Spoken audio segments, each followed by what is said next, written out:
Tyler Ramsey, welcome to the show. Hey, brother. I'm excited to be here. I'm excited to meet you. First artist ever. I am a huge art fan, but not an art snob. I think when people start telling me their interpretation of art, they kind of lose me. I like, hey, I like this painting. I don't need to know how you interpret, how it fits into the art world. I just love it. I know what I like. Exactly. Yeah, I know what I like. There's plenty of us are just, look, I know what I like. I'm not even into discussing it. I just know what I like, and it clicks instantly. I know enough to be dangerous, and I'm staying with a friend. I won't say who, but I'm staying in his house, and he's renting the house furnished. And I go, dude, is that a fucking Rothko painting? Please tell me that that's not a real Rothko. He's like, you know what's funny? It is. And I was like, dude, come on.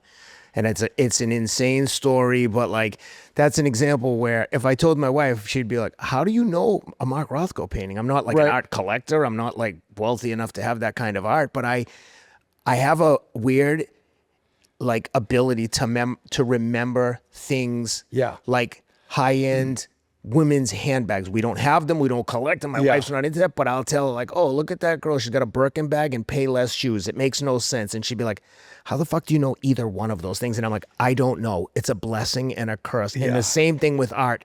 I couldn't tell you anything about Mark Rothko or Jasper Johns, but you see the painting and I'm like, oh, look, wow, they have an incredible art collection. Yeah. So coming in here, I'm just like, I'm on system overload. My senses are exploding with all the color. Yeah, in case the audience doesn't know, the context is this: we're in a really big space, and pretty much every inch is covered with art. All bright colors. All bright colors. Neon signs. Yeah. It's stunning. Even my black and white, I would still describe as bright colors. I would agree with that. Pops. Rothko, though, he creates an easy target. If you're going to pick out a painting, Rothko is easier than most to pick out. That's fair. And which is the genius of it, I think. Yeah. Same with Jackson Pollock, the genius of it. And then what's interesting is Picasso went through like 7 different phases. Yes. Still, you can always tell Picasso. Miro, I think Miro is Miro is one of my favorite artists of all time. And I just love the little, almost childish delights in it. But Rothko, that's like the man. Who's the pointillist? Gauguin? Pissarro is a pointillist. Yeah. And I think that your the pointillist piece that everyone really knows is, and I hope I'm not butchering which artist it is, but it's in a movie, Ferris Bueller's Day Off. Yes. And that guy, his buddy, Cameron, goes into the Art Institute of Chicago as mesmerized by, I think it's called Sunday Walk in the Park. Yes. I think it's and he just sees it and he goes in further and further and further. That's one of the main reasons. I'm like one of the big, more impactful things that I've responded to as an artist that I was just like, wow. Do you know an artist called Will Cotton?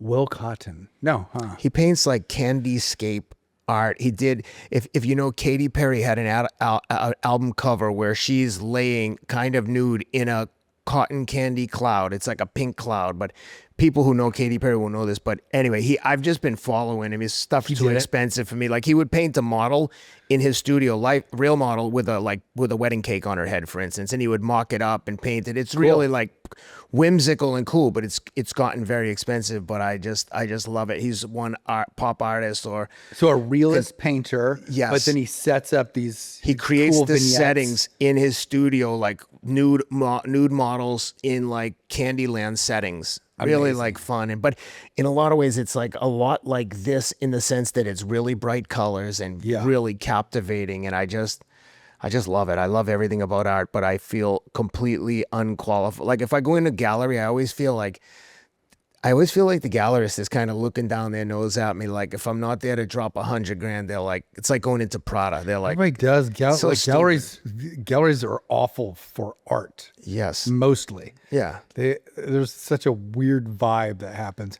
One, I mean, you have to respect the fact that art galleries generally don't get a lot of visitors. They don't get a lot of foot traffic. Yeah. So these people are sort of antisocial because of the fact. I mean, they're a lot of times they are usually given a series of like they're normally, it's like they spend half the day cold calling on the, emails and everything. And then the employees. And then once someone comes in, they don't want to seem too eager, and they don't want to, they want to seem as if it's important. I mean, it's a real dance.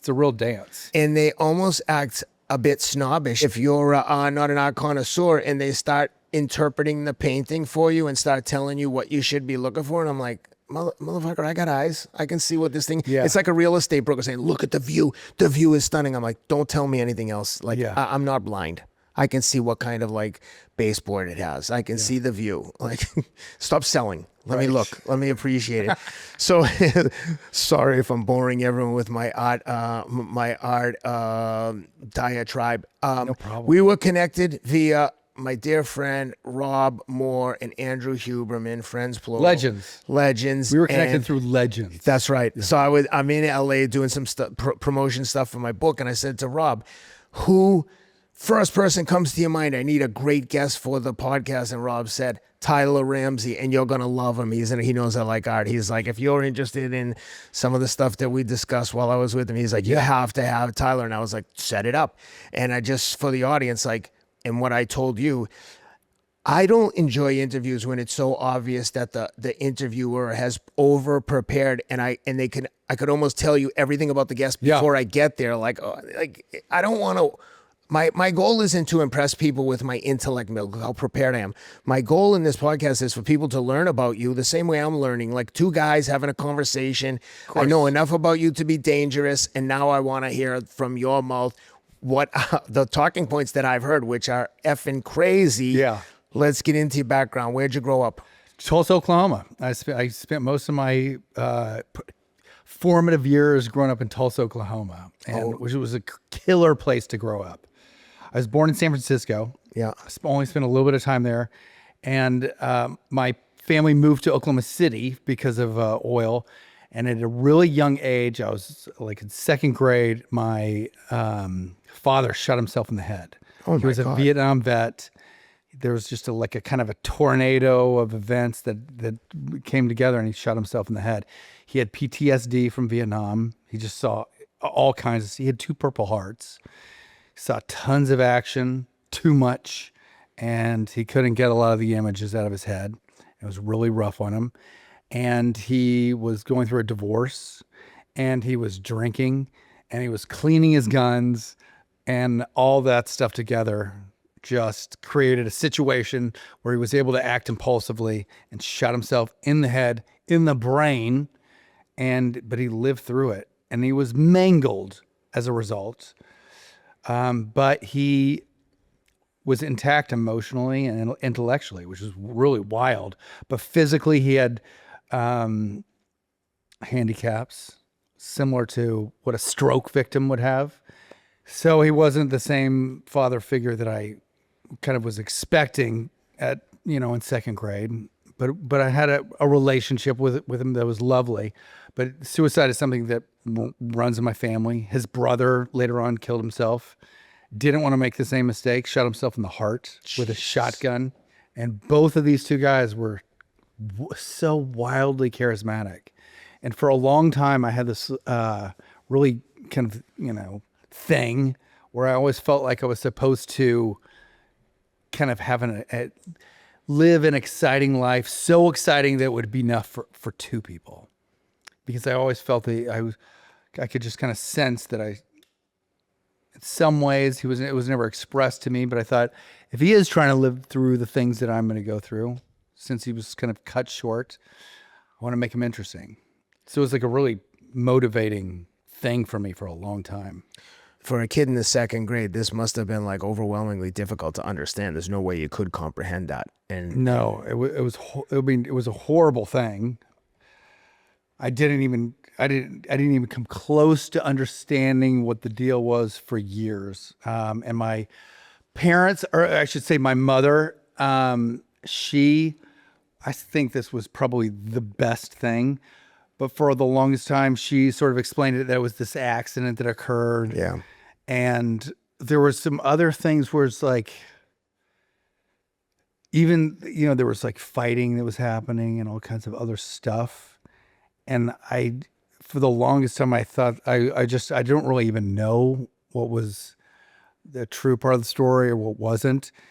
And I would, if God forbid, if anything happened, I would probably do this sort of give my kids an explanation that they can handle for the moment. Yeah. But it became confusing for me for a while. I didn't really understand exactly what was going on. It's terrible. It was like, and then I started lashing out really like I had this stepdad that was just rough. He was a super cool guy. Great parent, but it was like Oklahoma, and if there was an issue, you just kind of roughed it up until it stopped. It just was filled with like rage, and it was difficult. It was difficult for my whole family. Yeah, that's too bad. I'm sorry to hear that. And they handled it as best they could, and in hindsight, I think they handled it really well. Yeah. And then, in what age were you when you moved to LA? Second I graduated from college, I raced to LA. Where'd you go to college? I went to SMU in Dallas. Oh, wow. Killer school. Yeah, the best. Did you always know you wanted to be an artist? I always knew that I wanted to tell. There was a period of time where I thought I wanted to work on Wall Street. Spent a couple of summers there. Spent enough time to realize that I didn't want to do that. And so I always wanted to tell stories. When I came out here, I thought I was going to be a screenwriter and wrote some screenplays and wrote a screenplay with a buddy, got optioned, and then we just got like led along, and it was kind of a heartbreaking experience. Yeah. But there's something that sucks about screenwriting and about, dude, you wrote a book. So you would know this. There's something that's also just writing in general. Best case scenario, you can hand someone something to read. Yeah. It takes a crapload of a long time for them to read it. Yeah. They're usually going to go somewhere. All of the period of time that they go somewhere and I'm waiting to get feedback, I'm thinking the worst, and it's just killing. I mean, emotionally, writing was not for me. Okay. And visual arts, I can just show someone what I'm into immediately. But to make money for the longest time, I produced and directed reality TV shows. I directed a bunch of stuff for MTV. You ever heard of a show called Making the Video? It's killer. I heard is it like Making the Band? I also worked on Making the Band. With Diddy? With Diddy. You didn't go to any of his parties, did he? I did. Did No, you? dude, jeez. Although I would have, like, if I was invited. Of course you would have. Dude, who wouldn't? So a lot of these things, when they talk about these people, like, I mean, I don't want to compare anyone to Epstein, but like, people like, oh, he was there, he sent an email, like for the longest time, I mean, until he was arrested the first time, like he was in connection with like presidents all over the world. I mean, it's not like, it's just funny how people rewrite history, be like, look at this guy, like, dude, he was cavorting with presidents. Of course, people were trying to get in his good graces. I mean, when you start getting people sucking up to him and their emails get exposed, that looks a little bit silly. But if he was like, hey, I want to talk to you about commissioning a piece of art, back, what do you need? Yeah, and dude, even with Diddy, like, I mean, until all this stuff went down, the whole thing seems a little fishy, not to sound like a conspiracy theorist, but anyone would have gone to a Diddy party. Hey, Diddy's having his white party. Hell yeah, I want to go. There were probably people selling tickets on the black market. But there was one year where I had a friend that was invited, and he ended up taking this girl instead, and I thought he was my buddy. I thought we were going to go together. So pissed. And yeah, dude, it was like the place to be. How was recording the show? Because he looked like a real asshole at times on the show to the contestant. I know some of it's acting, but no, it's not. It wasn't acting. It wasn't acting, and he'd make everyone wait forever for 100 years all the time. Isn't it funny how you run into? I've worked with some like clinically narcissistic people. When you know that they're intentionally being dicks and making people wait, and they're like, "Yeah, I'm important," and it's like, have you never had any karma hit you in the ass, like where you're like, oh, I was a jerk to that person in high school or college, and then I run into them and they're in a position of authority, and it's like the favor gets returned. These people, some of these people, they seem to think that nothing's ever going to come back to them. Like as an example, Diddy just being nasty to people to be nasty, keeping the production. Anytime I've worked on any kicking his girl down the hallway. Oh, that was fucked up. I mean, that's like. I mean, that's next level. That's a fucking psychopath. He deserves everything he got for that. I'm saying not even pimp slaps, but kicking I her would down beat the shit hallway. out of her. I'm talking when people know that there's a crew waiting for you. Like I've recorded some commercials and some other stuff, and people have come to my house to like record content. I'm like, guys, what do you need from me? And they're like, oh no, they're like, we're good, we'll set up. I go, dude, we're a team. We're doing this together. Like no one. I'm on the camera, but no one's more important than anyone else. Yeah. The fucking guy holding the light is just as important as the person in front of the camera. Of course. That's at least the attitude. I'm not trying to be like, look at me, I'm the nicest guy, but it's the truth. I've been holding that fucking light, and I don't want people treating me badly. Well, they say what is the phrase? Hurt people, hurt people. So normally, I most of the time, it's not someone that's just been coddled that treats someone crappy. It's someone that has been bullied or treated or been, in the trenches. They fucking ate a bunch of shit. Yeah. And all of a sudden they decide someone else is gonna eat much. You know what? This is something I'm sort of embarrassed for.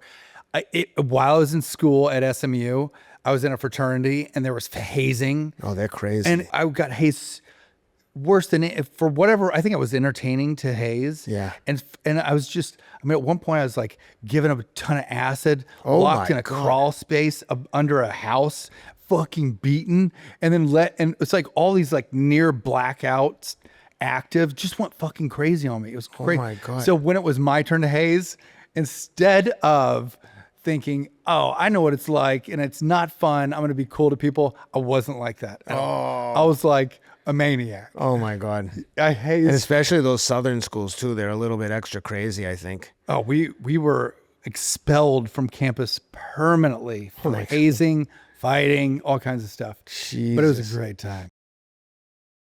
Hey guys, want to talk to you quickly about Ketone IQ, my favorite energy source. Ketone IQ, if you don't know, is a fast-acting source of energy. I prefer it with the caffeine. It's like a double whammy. It provides fast-acting energy, but doesn't give you the same crash like caffeine or the jitters. This stuff is used by the majority of the pro peloton at the Tour of France. And listen, if it didn't work and wasn't backed by science, those guys wouldn't use it. I've been loving this stuff. I've been taking it for the last couple years. I'm running like 70 to 80 miles a week at 54 years old, and every single one of my runs is fueled by Ketone IQ. Give them a shot. Go to ketone.com. Use the promo code RIDEOUT to save some money. Let me know what you think. I think you're gonna love it. Boom. So on the set of Making the Band, Diddy was a dick to everyone? Dude, he was intolerable. His ego and his attitude is not made up. And this is what happens, man, when you fuck enough people and then you get on the wrong side of like a situation like that. No one has any sympathy for you, because no matter what you think of him, in our legal system, you're innocent until proven guilty, meaning theoretically everyone should be entitled to bail, because until you go through that trial, you're considered innocent. Yeah. So when they hold you without bail, you are fucked. And the fact that he was held without bail and then was found innocent by the jury is crazy. I mean, I know he was convicted of something, but he was facing like 65 years. If he got less than, 4 years, that's crazy. But then you would go on. I think he was such an escape risk. That's what they were saying, but I mean, if the government wants you here, you ain't going in. I don't know why he didn't escape before. I mean, because anyone know? I mean, if just the jury, I assume I didn't really follow the trial, but anyone that ever saw him kicking that chick down the hallway would be like, I don't care what you're here for. By the way, he wasn't even charged with it. That was a domestic abuse. He was charged. The real charges were like interstate transport of human trafficking. Yeah.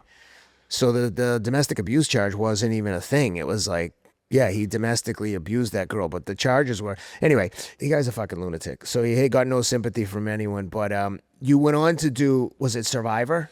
Yeah. So it was like when I was getting good at directing and producing and working in reality TV was opening up and exploding. And it was a situation where I was like the right place at the right time.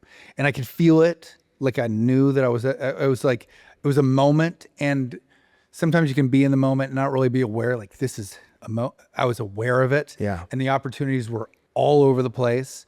And so I worked on Survivor. I worked on Fear Factor. With Rogan? I love Rogan. Joe Rogan. He's my friend. I was casting the show. So cool. Joe Rogan was in production. Yeah. I was on a casting team traveling the country, finding people. And it was before the internet.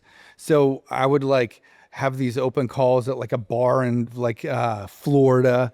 And I would interview hundreds of like the hottest people in town. With hundreds of people, like how do you pick one? Dude, it was normally we would go to a city and we would end up with about 2 episodes worth of people. So it's like, 12 What would you people be or looking something. for? Was there anything that someone said where you were like, if anyone comes in and says Rumpelstiltskin, they're in? Good looking, moxie. Okay. No one was ever like black, white, anything like that. They wanted a diverse team. Oh, of course. So you don't want everyone to look the same.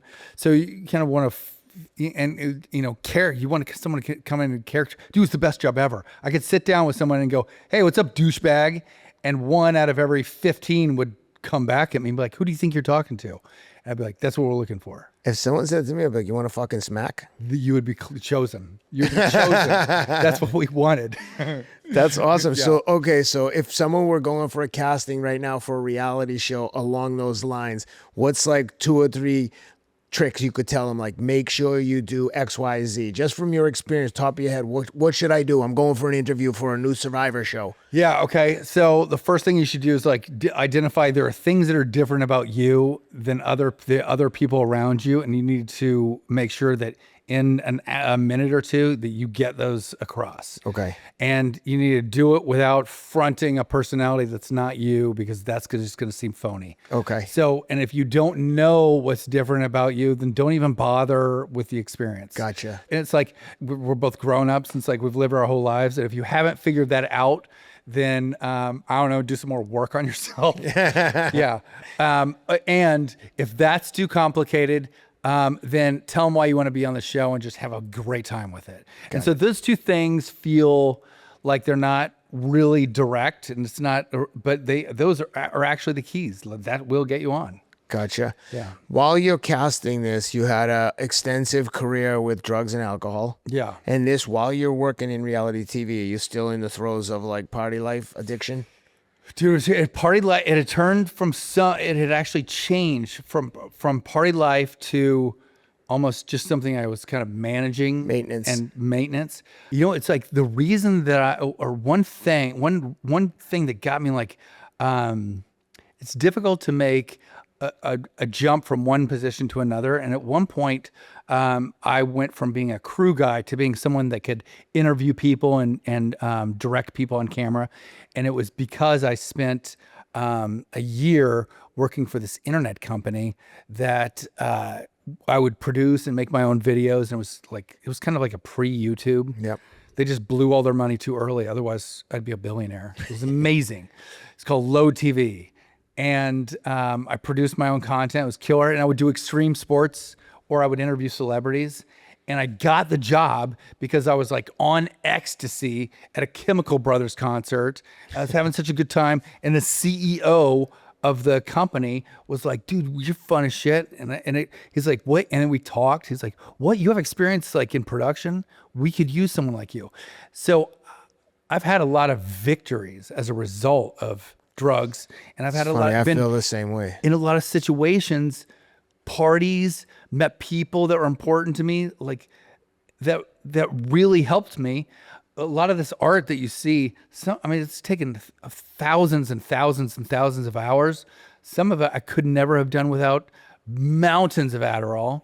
And I for a long time have been convinced that I needed drugs and alcohol to get everything done. Turns out to be the biggest lie I've ever told myself. That's drugs in general are a big lie. What was your drug of choice? I loved mountains of Adderall. And I like to get it from like 7 different sources, like 7, the month supply of 7 or 8 different people I'd go through. The crazy thing is they have like a database now. You can't get a controlled drug from like more than one doctor because they can see nationally who's prescribed. It got harder and harder as I went along, but I could buy it from someone Yeah, else. of course. So, and then I loved all pills. Xanax, Vicodin, anything I could get my hands on, all pills. But alcohol was the thing that really caused me a lot of wreckage something traumatic would happen. I have a DUI. I get into a car crash. I'd break my face. Jesus. Something really terrible would happen, and it would cause me to stop. But then what would bring me back is that I would tell myself I needed to start taking Xanax again for a deadline or something, and then I need to come down eventually. Yeah. And so the pill, some kind of pill wouldn't be enough or something. And I'd get back into alcohol. Yeah. And even though it was, I can't tell you how much money I spent crashing my car so many times. I'm so ashamed at how many times I've got behind a wheel drunk. I'm so ashamed of it. I think I've never hurt anybody. Thank God. Thank God is right. But that's part of the whole addiction cycle, is like living in a constant shame storm. It's the other thing it keeps you in. I tell people, like, it was so bad. Like, imagine I was like a really well-adjusted, like normal young guy. I was very confident. I played a lot of sports. I had high self-esteem. So to think that I would end up contemplating ending my own life to get out of the hell that I was in is just insane. But that's how much havoc drugs and alcohol, not alcohol really, drugs. I didn't even care for drinking, but I would, like you, I could find a drug for anything. Man, I'm mad anxiety. Okay, Xanax, Ambien. I need to get high, Adderall, but my drug of choice was opioids. So like Percocet, fentanyl, Oxycontin, anything. Dude, all the good ones. Yeah, but I had prescriptions for everything. Like, I mean, at one point, my wife was like, why do you have prescriptions for Adderall, Xanax, and Percocet? And I'm like, oh, different things. If I need to study, I would make up a crazy line of bullshit. And it was crazy in hindsight to listen to myself. But my wife didn't have experience with addiction and drugs like that. So it sounded reasonable to her. Yeah. So you're working on Survivor. Yeah, I was working on Survivor. And I've worked on 3 seasons of Survivor. Okay. And I think it's I think it is the best show on television. I watch it with my kids. You have amazing conversations with kids about like the psychological interactions between the contestants anyway. I was in Gabon, Africa, working on a season. Oh, that's what I was going to ask you. Where in Africa? Where is Gabon? Gabon I'm really good with geography. And is it bottom left? Yeah, bottom left. Oh, okay. Right, bottom left, more a little bit west coast. Ivory Coast? Yeah, around there. Okay. And then I also spent time in a country called Sao Tome, Africa, which is also the west coast, and it's an island. Okay. It's the smallest country in the world. I never even heard of it, and I'm like good with geography. It's a Portuguese colony. It's Okay. killer. It's cool as hell. But so I went with a group of contestants that had been kicked off. Like there's something called sequestering. Yeah. They go sequester them, and they're just like, dude, keep these kids happy. Keep these people happy. Oh, so you were basically overseeing the crew that had been kicked off the island. Yeah. Okay. And this is the 3rd season, or was this your first season? This is the 3rd season. Well- I had already decided that I didn't need, I was like, I'm a professional artist. So I wasn't taking it professionally as seriously as when I had way more responsibilities. Where were the first 2 seasons? The first season was in the Marquesas Islands. Yep. And the second season was in the Amazon. Oh, damn. Killer. You know what's funny is in trees. Those locales sound exotic and sexy to people, but having been on like production sets, there's nothing fun going on. It's like incredibly hard work. Everyone is grinding all the time. Yeah. People are snapping and barking. It reminds me of like a chef show like a kitchen show where everyone's like screaming and yelling, quiet on the set. I'm like, Jesus, relax everybody. But reality TV, there's one thing that's awesome, which is there's the camaraderie that develops because it's like a bunch of people on a fishing boat. Mm-hmm. Everyone's looking for the big story. Yeah. And then when you get it, it's like a high. And so like amongst the cast or the crew? Amongst the crew. Okay. Like, so you set all this stuff up, you get the perfect group, you put it together. And when things pop story-wise, when the season pops, you can all feel it. Yeah. And the camaraderie on a set of a reality show that's going well is killer. Are the crew drinking at these things, or is there no drinking allowed? There's no drinking during work. No, but I mean at night. Oh, yeah. Major blowing off steam. Oh, Yeah, okay. for sure. Okay. But I went in on this. I had a period of where I wasn't really drinking. And then the second I got on an airplane, I was like, I'm not an alcoholic in Africa. That doesn't exist.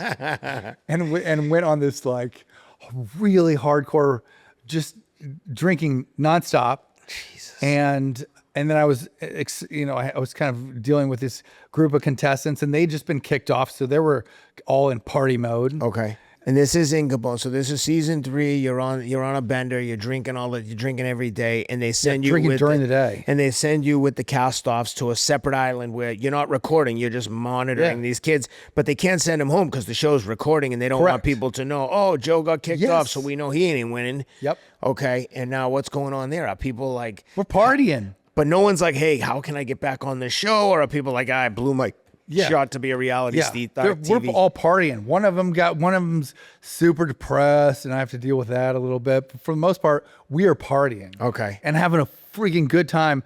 And I developed this like thing with this beautiful contestant. Yeah. I'm like, I thought I was like in love with her immediately. And when I got there, the other dudes were like, we got this mapped out. We are all after this one girl. And I was like, yeah, good luck. What I forgot is like, these people have been chosen amongst thousands of people because they see everything. Yeah. And they figured out that we had a thing going on, and they told on me. I got told on. So I got this call from production. Hey dude, are you having like a thing with the contestant? And they're like, did something happen to these bushes? I'm like, nothing happened to these bushes. It was in the ocean. and because of this technical confusion, I didn't like fess up. I was like, you got the wrong guy.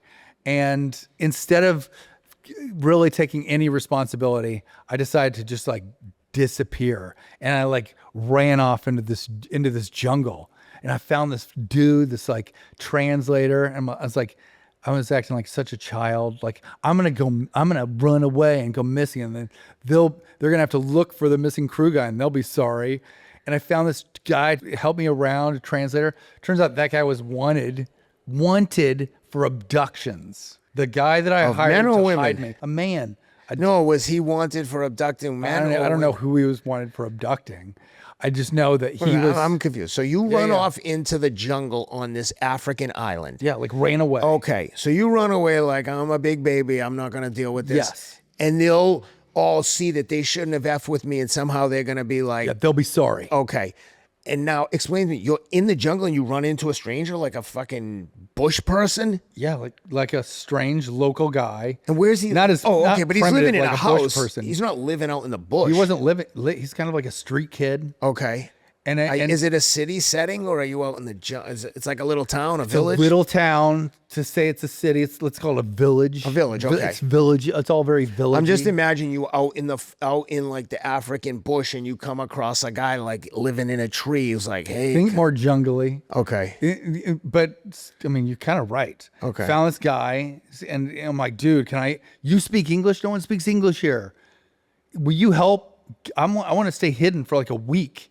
I'm gonna need to get some stuff. Are you Will you help me? while you're doing this? I had stolen a backpack full of vodka from her place I was staying, drinking all the time, making terrible decisions, Yeah, I'd say. making awful decisions. This is awesome. I had no idea you like ran away Like a as an child. adult. So in the meantime, Survivor, Is panicking. oh, they're freaking out. And the girl, who is now I should say, my wife, I've married this woman, and we have kids together. We have this a is great so family. great. So she even wants to go looking for me. So she goes missing for a while. It causes a serious like shit show. So they send from, by the way, we're in Sao Tome, Africa. They send a mercenary and like a psychologist to come figure out what's going on like a huge plane. So, and that happens. Eventually, my wife ended up going back, and then she got all kinds of trouble. But I stayed hidden for a while.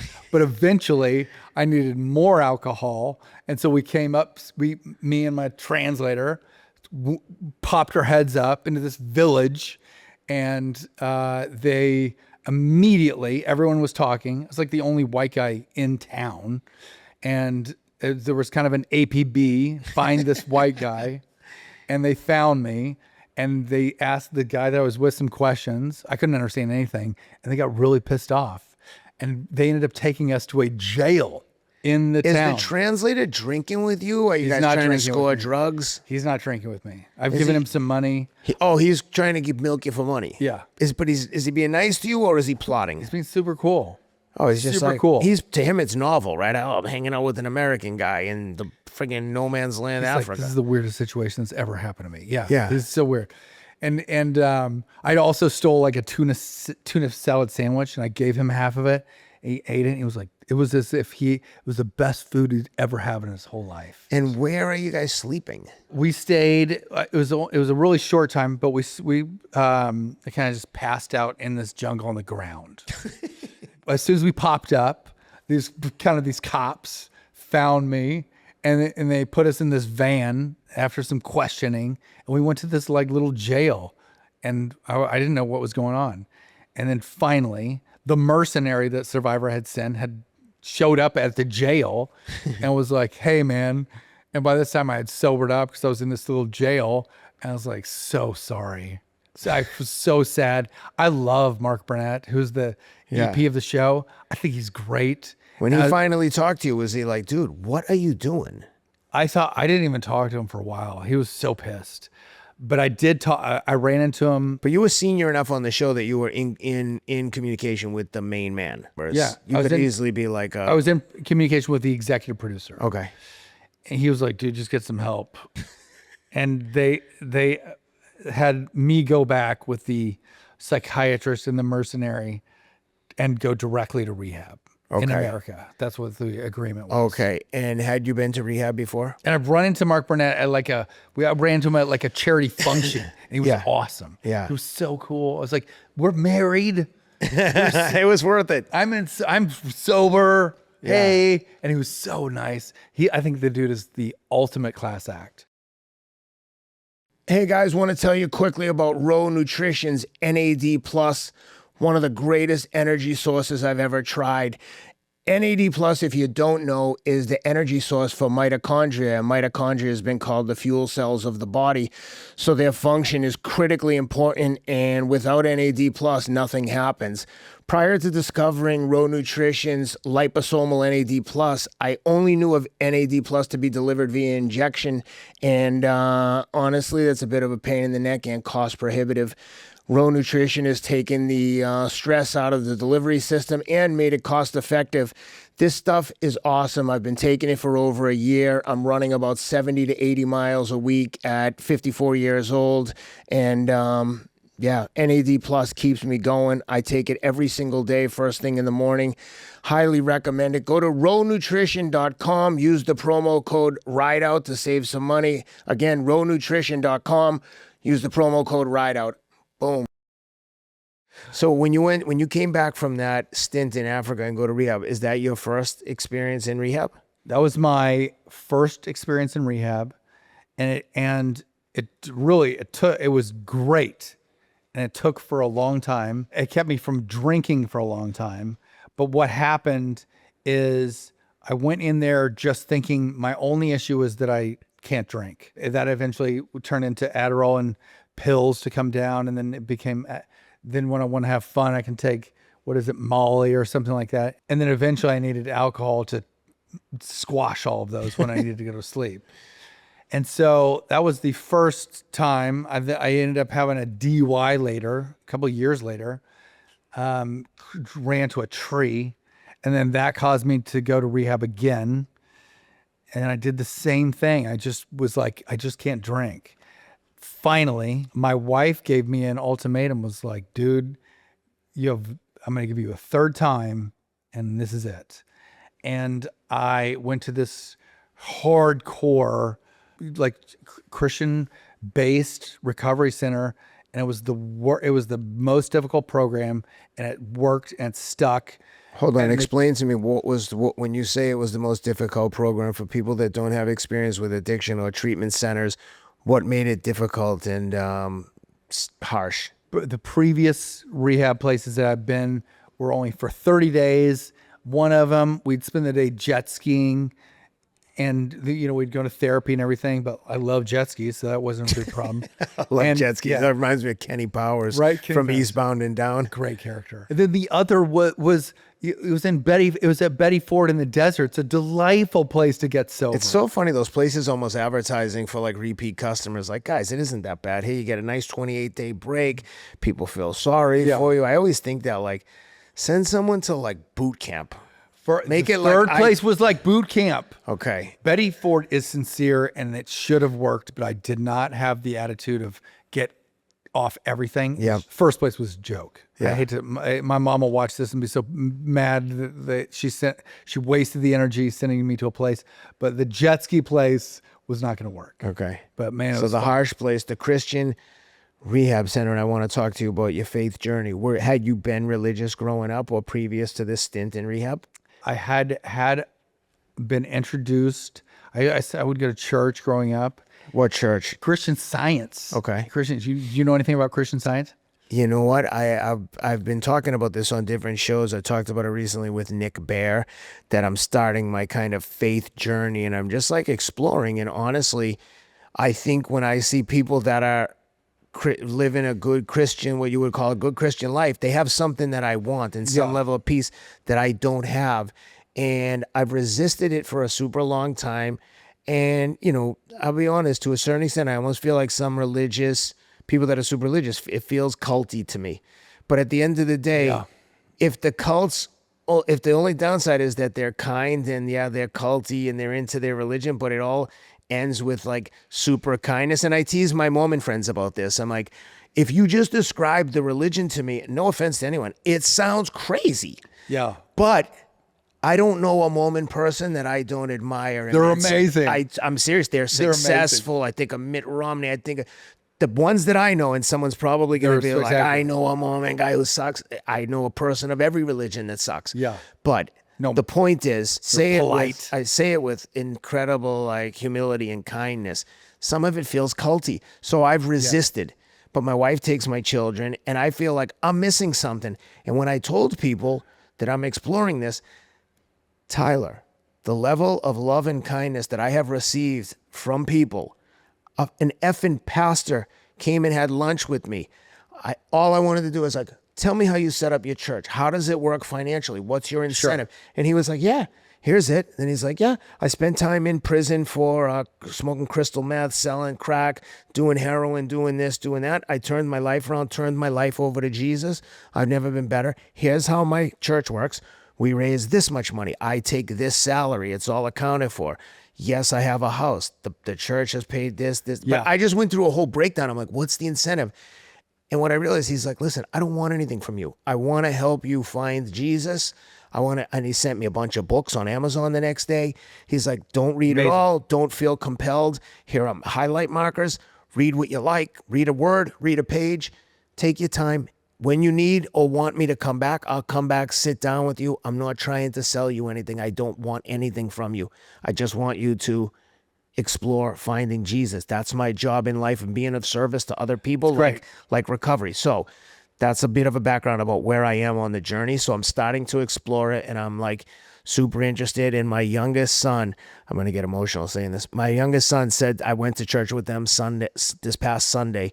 I have an Ethiopian daughter, and oh wow, and we have a very diverse neighborhood, and there's some wonderful black families there. Yeah, I grew up in a very racist place in South Boston. There was nothing nice. I didn't grow up in South Boston, but I grew up in Somerville. But South Boston is famous for the busing, forced busing. Yeah. Okay, so it was very segregated, but I never felt like racial tendencies. But racism was a huge thing when I was a kid.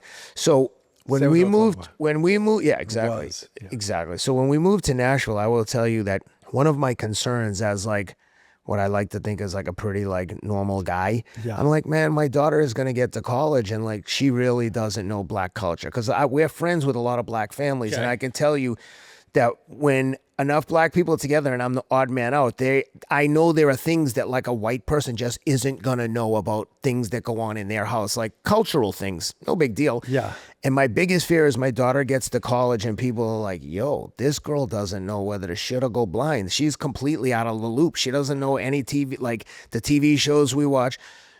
And in telling some of the families in our neighborhood that my concerns, because they're my buddies, and they're like, dude, we got you. And they help me with, like, they're not overbearing, they're not pandering, they're not patronizing. They're just like, so they invited us to, one of the families invited us to church Sunday, and I was like, I'm into it. Let's go. The whole family there. By the way, we're the only white people there. No big deal. People couldn't be nicer to us. After 90 minutes, I was like, yo, I'm looking at my wife like, yo, how long is this? Like, I'm going to faint. I haven't eaten. Yeah. 2.5 hours later, I'm like, holy cow, it was great, but too long for me. And the people were super nice. But when I was here, 2.5. my son said to What are they doing? Singing. Everything was singing. It was great, but it was just too long for me. My son said to my wife, and the whole point of this diatribe is to say, my youngest son said to my wife, and she texted me, said, Cameron said to her, Mom, I'm really happy that Dad is starting to get religious because I really want him to come to church with us. And it really like touched me because I'm like, that's something we can connect on, because they don't really know much about religion in the Bible. Yeah. And one of the things I've been talking about is like, where do I start? Do I just open the Bible and just start reading? Is there like a protocol? Do I read this chapter, this book? So the pastor has been helping me like read the books like Mark. You know what I would do? Yeah. The story of David is one of the most incredible stories in all of the world, in my opinion. Okay. It's awesome to me that one of the most broken, flawed men is one of the great champions of Christianity, and it's someone that had an incredible love for God and had a direct relationship with God, and still made some of the greatest mistakes of all time. He had an affair with the wife of a friend of his, and to cover it up, he had the friend killed. Good Lord. Yeah, the worst. And he was overcome with the guilt of that. And he was also overcome because he had disappointed God, who he loved more than anything else. But God describes this guy, David, as a man after his own heart. And he has a special place for this one guy. So if you start reading about the experiences of this one man that has made mistakes that are probably bigger than any mistakes that you'll go through, and still, I've definitely never had anyone killed. it's an incredible way to see how cool it is to have a relationship with God, to this amazing, loving, incredible, like the source of love, who also is dying to have a relationship with each of us. And then even has this son, Jesus, who is the coolest dude. And whatever you're doing, he still loves you and forgives you. And so we each have the ability to always reach out to this best friend, this person this thing, with whatever, that always will love us with unconditionally, no matter what we do. And it's a source of love that never goes away, diminishes, and is there every time we ask. What do you say to the cynic who says, well, in that case, like, why should I consider, like, if that guy made me angry, I'm going to punch him in his face, and then I'll just say to Jesus, can you throw me forgiveness, please? You can do that. You can get forgiveness if you mean it. But it's like, if you really have a relationship with God and you have that much love for God, you're not going to make choices that an asshole would make, because he's going to bring out the best in you. So this guy that's just looking for a loophole, maybe that will help him develop a relationship with God, but he's not there yet if he's in the loophole mindset. It's interesting how it's gone for me personally. Just, it's been a very slow evolution. Like, it's something that I want, but I've been lazy. Yeah. I'm like, I got to take the time to figure it out. I got this going on, that going on, but there's something that's compelling me and pulling me closer. It literally feels like it's just inching up on me. And I'm sure the pastors and the people that follow me out there were like, we're going to get him. We're going to get him. Fish. We got a fish. I think we got fish on. Fish on. The whole idea of fish on is, I think, something that causes people that have found how wonderful it is to have a relationship with God to maybe get a little too to a little like. It's To like be when fair, no one's been It's like when a overbearing. salesman is trying to. Yeah, I don't want to be You're sold. like, hey, you're pushing me away. Yeah, I don't want to be sold. Just show me, like, give me some examples. And when this guy from Kentucky, like literally nothing in common with me, from Kentucky doing crystal meth, like you can imagine, like guy from Boston and a crystal meth user from Kentucky. Yeah. Like, but the dude came over to my house and I liked him. He answered all my crazy questions with like grace and wasn't like, oh, this guy's like gonna test me here. He was just Sure. he loved it. The more like the more in depth I got about his business, the more he was like, yeah, this is how it works. Yeah. I think the only thing that really keeps the fish on is when someone else can just see that you're having a blast Yes, that's living right. with this spirit. It's like, but if you try to explain it, Yeah. I've been a Burning Man. I think it's amazing. And when I try to convince someone to Burning Man, I usually push them. They're like, I don't. Oh, you That's seem what I like you. found. I've never been to Burning Man, but now like looking around and looking at you and kind of knowing a little bit about you, I'm like, oh, that you'd be a fun dude to go to Burning Man with because I have a like blast. it I seems go so totally sober. Honestly, it seems intimidating to me. Dude, I don't like being dirty. I want to take a shower every night. I want to do the posh experience, but I do want to be out there on like. Dude, what you just crushed a book. Use some of that money. Go in style. Oh, I'm not worried about the money. I'm just saying I'm- I don't want to go outside and get all covered in sand and dirt. I'm Yeah. like Big Baby. Listen, you get an RV, you rent an RV with a shower. Oh my God. I like all the outfits though. They're crazy. Oh my God. Love so it. the attitude is you just go whatever you would have the most fun wearing, wear that. That's what You they ever do. see certain movies? Like I'm the furthest thing from a creative, but there is something visually appealing to me when I see cinematography that is moving. And I'll give you an example. Like obviously Mad Max would be one extreme. I just look at that. I'm like, dude, all I can think the whole time, I keep stopping the movie, driving my wife crazy. I'm like, look at the costumes. Like who designed that? What psychopath picked that? They're a genius. And then I'll give you another example. The Hateful Eight by Quentin Tarantino, where they're out in the mountains. Magnificent. I could watch that movie 55 times in a row and just look at the costumes.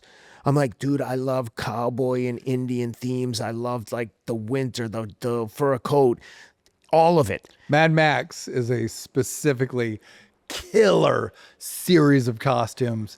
And that is I had this like the bad guy, I forget his name, but it's like the bad guy from Mad Max that had the mohawk and the so football sick. shoulder pads. Yes. I had that outfit like it for Burning Man. Felt so cool the whole time. I was just like, this is how I've always wanted to dress. We went to my wife and I in Nashville went to a white party recently, and I'm like, what the heck? We get invited to a costume party, and it's the white party. Like, I want someone to do a cowboy and Indians theme party. Jeez. I love a good cowboy outfit. Of course. Dude, I bought a Western tuxedo from Double RL Ralph Lauren. It's like a brownish suede. It's got a checker pattern on it, and it's got a velvet lapel, velvet stripe on the side. This thing is the most badass outfit, but I don't have the balls to wear it anyway. Every time I think I'm going to put on my Western tuxedo tonight to go to this party, and then I put it on with my boots, and my wife's like, that looks sick. And I'm like, I don't have the guts. I feel like I'm in a costume and I'm going to a party, and I'm like, one of these days I'm going to put that sucker on. So if anyone has a cowboy and Indian themed party coming up, please invite me. I'm in. You got to throw one. Just throw one. Like throw a party. The theme is Western. That's a good idea. Just throw a party. So sorry to get people sidetracked here, but I love talking to guys like you where we can just riff on topics because I'm just having fun. Tell me about the hardcore rehab though. So you go to the Christian rehab, like you knew enough about religion to like understand what they're talking about. Yeah. What happens when you get there for people that might be entertaining rehab? Dude, they take all of your stuff and it's like I have no contact with the outside world. I'm allowed a phone call every month. They even for this place, they took all your books, your iPad, all that Books stuff. too. Everything. And they're like, here's a Bible, and here is another type of here's like something that accompanies a Bible. And I was allowed the Surrender Experiment, a Bible.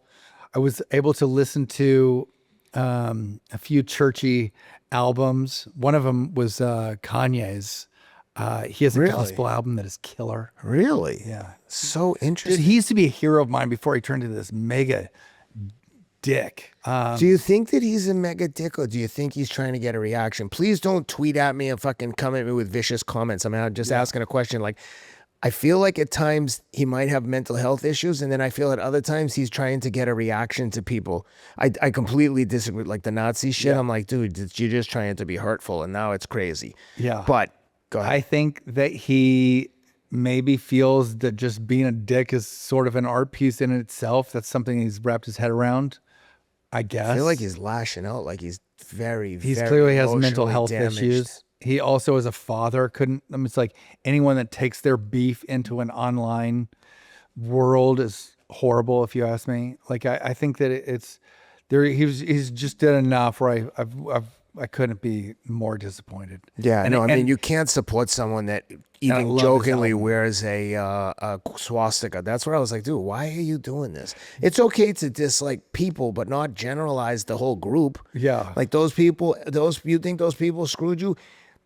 Those 6 people, that company, then be against them. But you can't generalize against an entire religion, because you're going to get hit shrapnel into people that don't deserve it. Yeah. And in every group, there's good and bad. there's an art exhibit, or let's say there's an exhibit, and it's about the experience of the people at the concert during that October 7th massacre.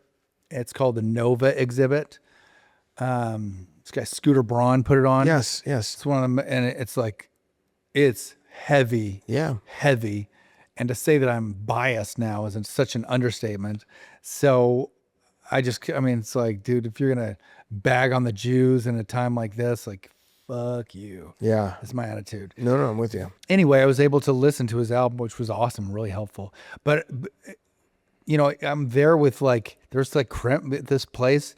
It's this really killer place. It's called the Los Angeles Dream Center, and they'll let in criminals and people from the street and all. They open their doors, and they tell anyone, if you want to follow these rules and kind of go through this very strict program, we will house you and feed you for a year if you want. And it's free? It's free. It's A incredible. free, intense rehab? So intense. I had donated art and had been really active in raising money for the place until I found myself like needing a rehab. My wife was just like, these cushy places did not work for you. Go to this place. And I had so much guilt, and it's like I was so used to hiding this thing from everyone. And I don't like being around someone that hides stuff. I don't I'm not friends with liars. And so I just had lost all love of myself, and I was in this bunk bed, and below me was like a male prostitute named Princess Skittles that was there. He'd just got the shit kicked out of him from some situation, and then a hardcore gang banger below him. Really? And it was just like this really motley crew, and someone came up like by my bunk, and they just go, dude, something's speaking to me. I think you need to forgive yourself. And he said this prayer over me. I said it with him. We kind of said this prayer together, and the craziest thing happened. I forgave myself. And in that moment, I was just like, homeboy, like talking to Jesus, like, homeboy, I'm down with you forever. Thank you for washing this off of me. And then I was able to ask my wife for forgiveness. And I was like, listen, this hasn't just been a struggle of alcohol. It's been a struggle of everything. And so it's like, I told myself, it's like, I'm not touching anything ever again. And I've done that. How long has it been? Tomorrow will be 5 years. Damn, dude, Yeah. congrats. Thanks. I'm really proud of it. That's awesome. You should be proud. I think getting sober, I'm on this book tour talking about all the different things that I've won, world championships, mega ultra races across Mongolia. And I tell everyone, like, definitely I'm proudest of like getting off those opioids. That was hell on earth. And it was a waste of time, and it's still hard. It's hard now. I mean, every time something bad happens to me or something anxiety ridden happens, I'm like, oh, I just want to check out of reality for a few minutes. But it's never just a few minutes. It just makes the situation worse, because all I'm doing is prolonging the time that it's going to take me to fix whatever is going on. Yeah. Maybe fixing is just simply absorbing and getting past it. and it takes time and it's a process. But by getting high, I've just prolonged it by a day of the friggin' agony, and I've got the holes gotten a little deeper. Yeah. My purpose for living now is being of service to other alcoholics, and because my kind of journey also is, I've really been affected by my father's suicide and the mental health issues that go along with that. I have expanded my kind of passion to not just include addictions, but just recovery of all kind. And I found myself like a new purpose.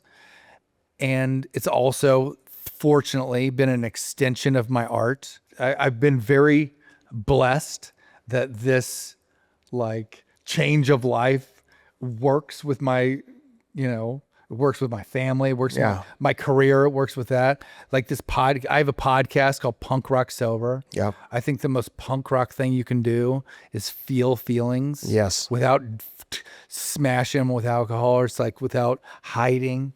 I think the most punk rock sober you can do is walk around and be real honest. I agree. Yeah. Do you know John Joseph, lead singer of the Cro-Mags?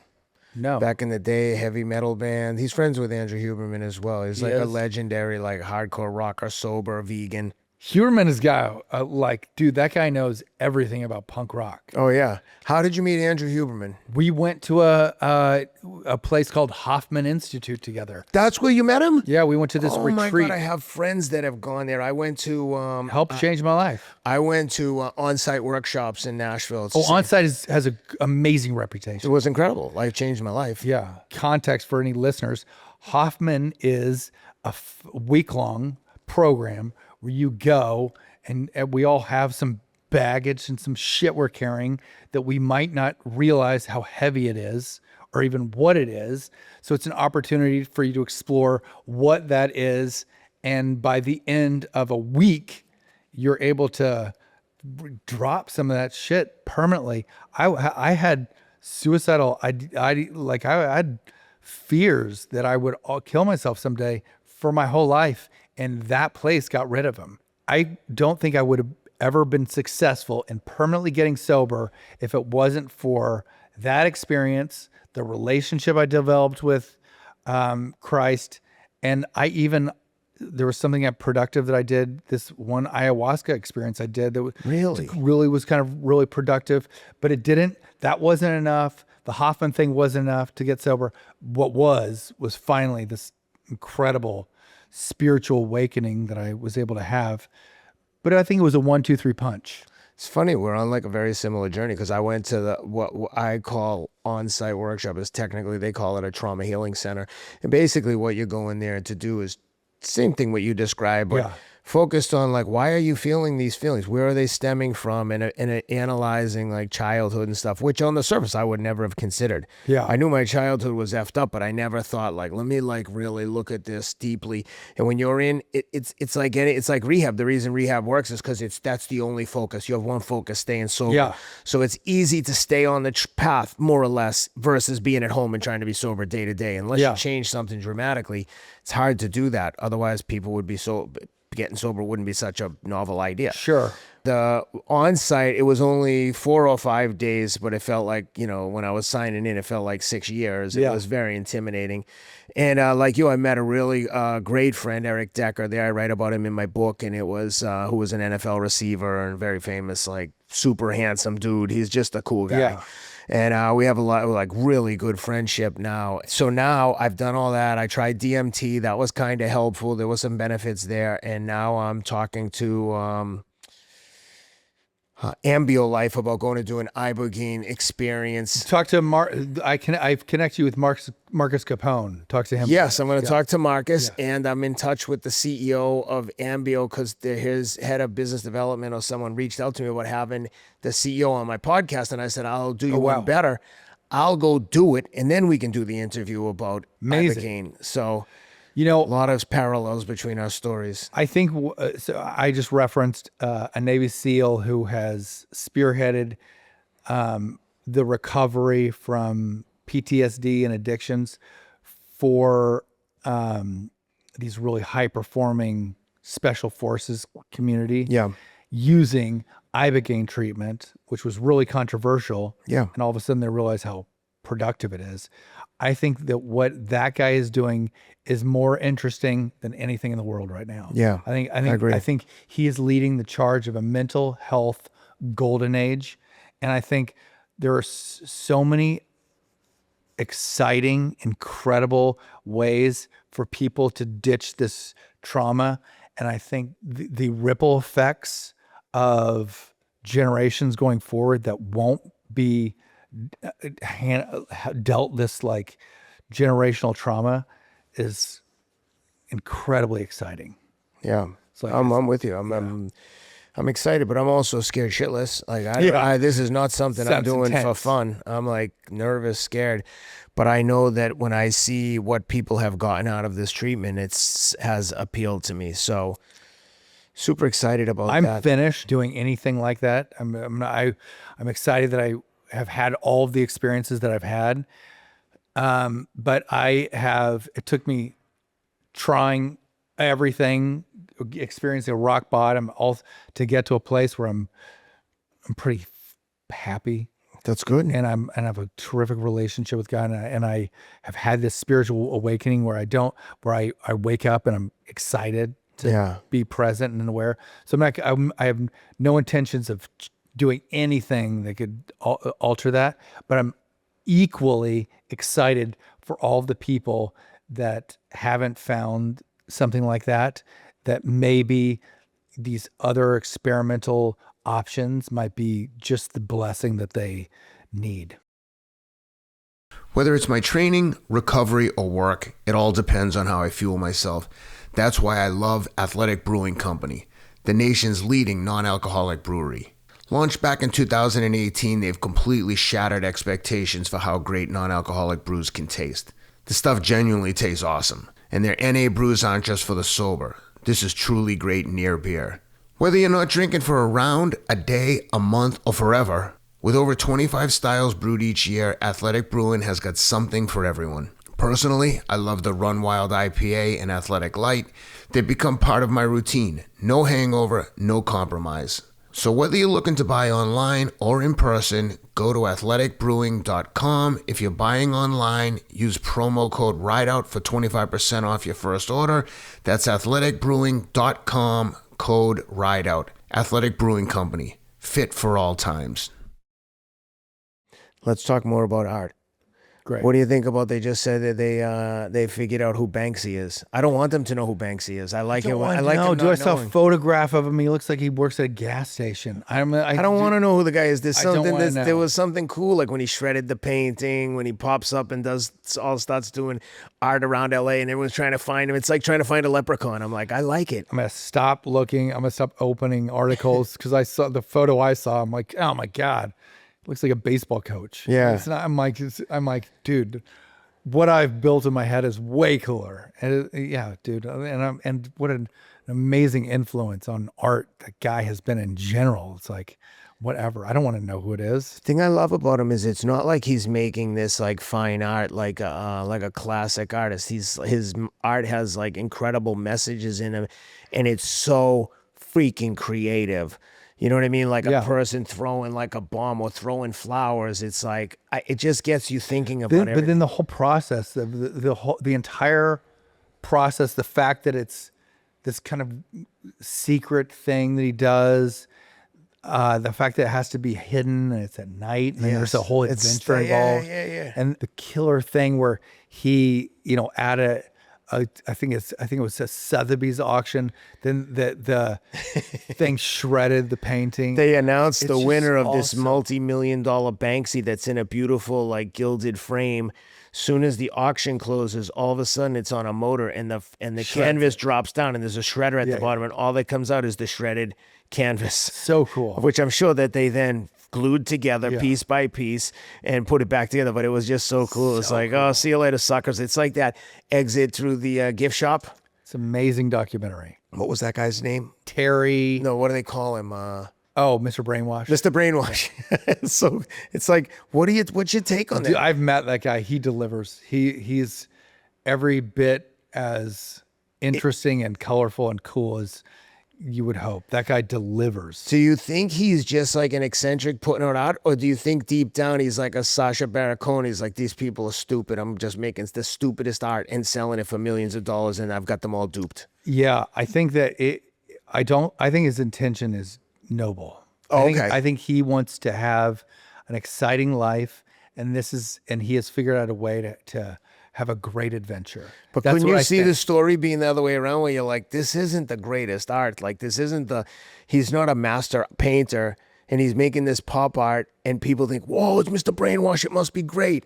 I think like whatever negative color you put on that, however like much you take away or talk down, he does that to himself times 1,000. Yeah. So, and by the way, I'm not talking bad. I'm saying I wonder what, I get it. Like what your take is as an artist. I get it. Some people are like, oh, what funny.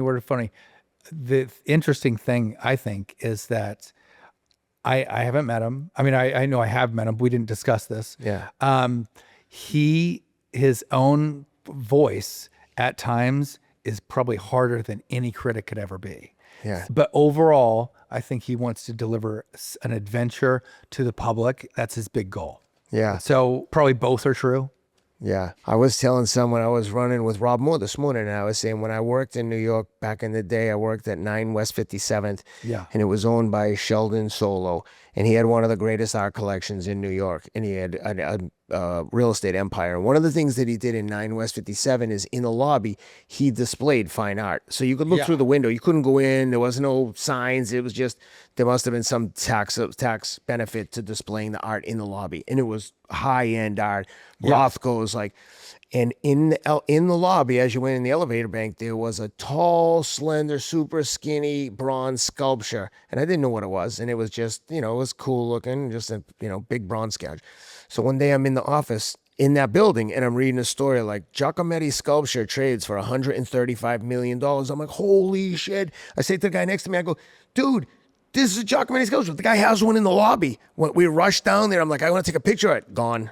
They all took it right out of there. Wow. 135 million. And then which led me to start thinking about art theft and the idea of like the Gardner Museum in Boston and someone stealing these like incredibly rare canvas paintings and cutting them up.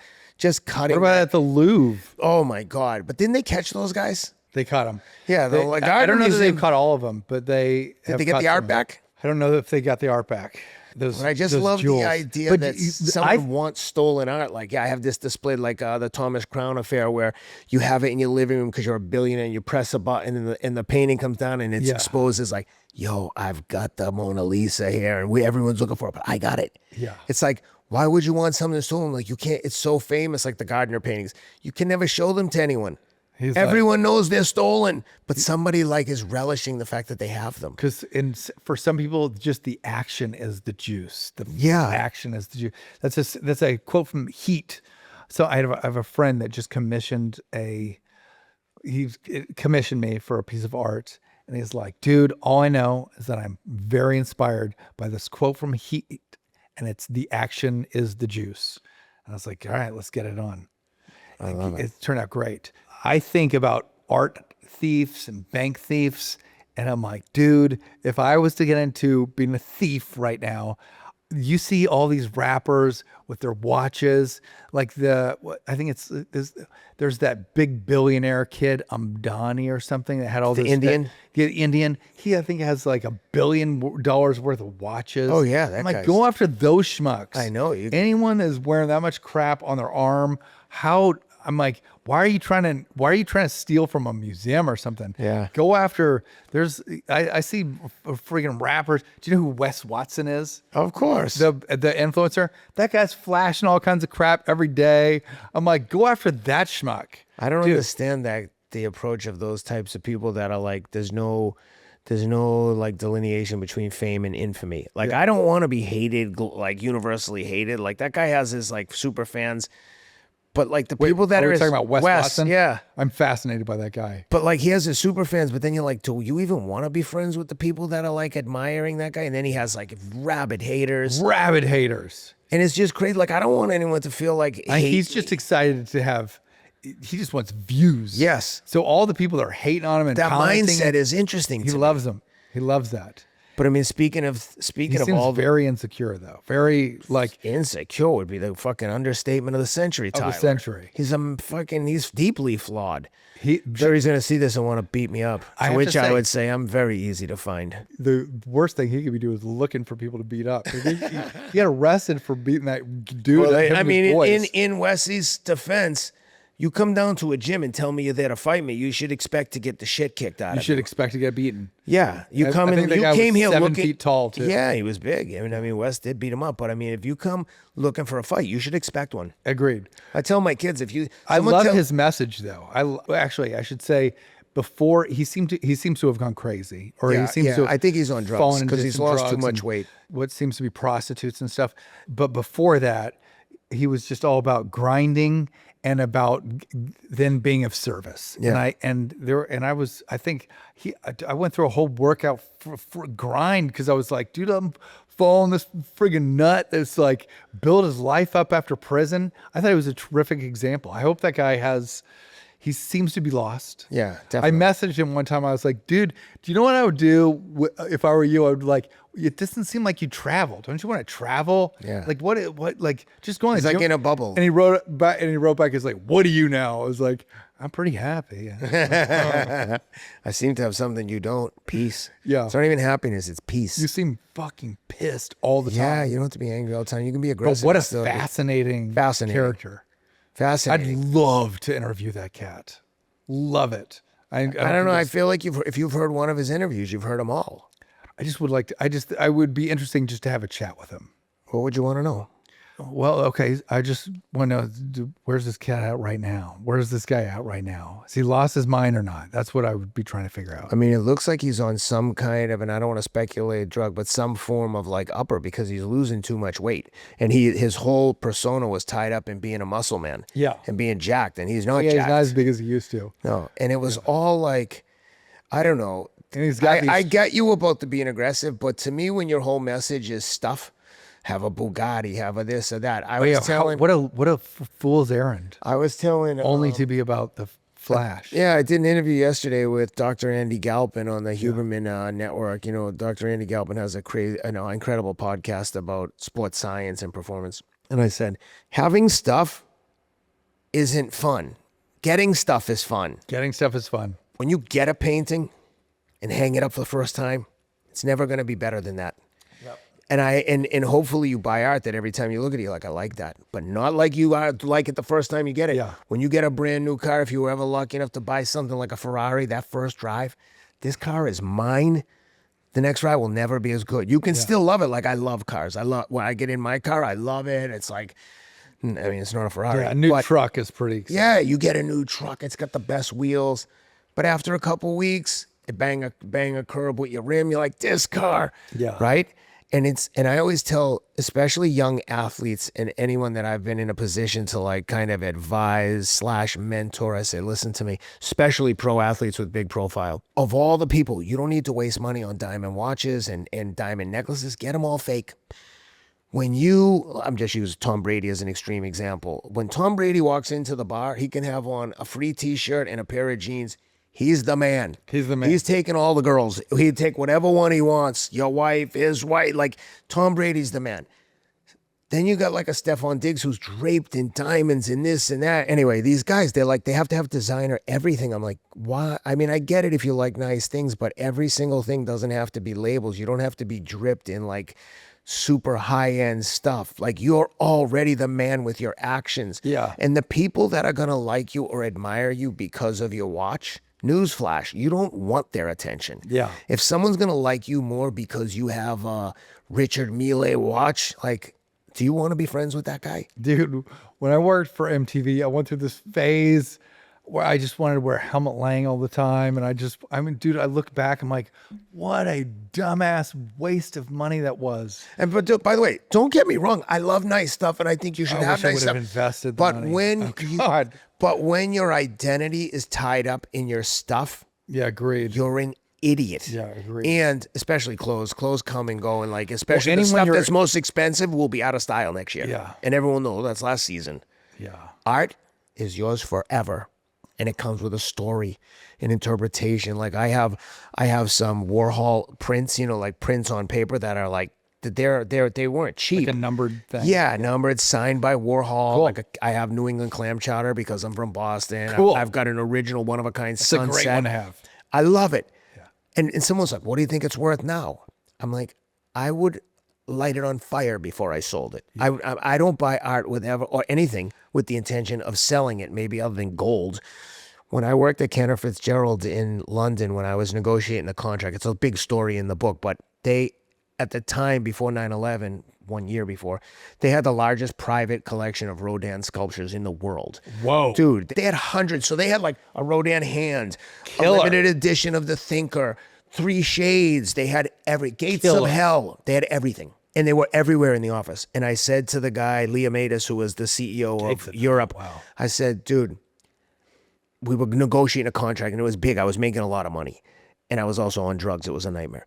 And I said to him, hey, he had a Thinker, limited, like a real Thinker, for a real Rodin version of the Thinker. And I said, if you give me that sculpture, I'll sign this right now. And he's like, you sign that contract right now? When you come and do your first trade, I was living in New York, I'll give you the sculpture.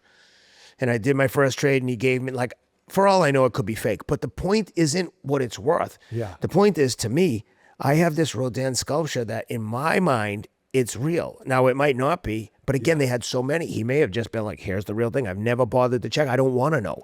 There are some art pieces like that where you're also touching century. I mean, it's like there's art and then there's also, you know, it's like, let's say you get antiquities. Yeah, where you're just like, whoa, I'm just feeling like history move through me. Dude, I love it. The house that had the Rothko also had like a samurai suit, like a legitimate samurai suit, and some like, I said to him, I go, dude, I can walk around here all day and look. Samurai suit. Wow. Yes, the samurai suit compared to a Rothko, it's like not even on in the same stratosphere. Yeah. So yeah, it was like, and there were some like really limited edition photographs because Mike Blayback, who's Huberman's photographer, is the legend skateboard photographer. He's Oh got yeah, coffee of course. table book. He's awesome. He was over there, and my buddy who was renting the house, he goes, yeah, Blayback was over here and goes, you know, those are, it wasn't Peter Beard, but you know, those are Peter Beard photos. And Rob's like, who's that? And he's like, dude.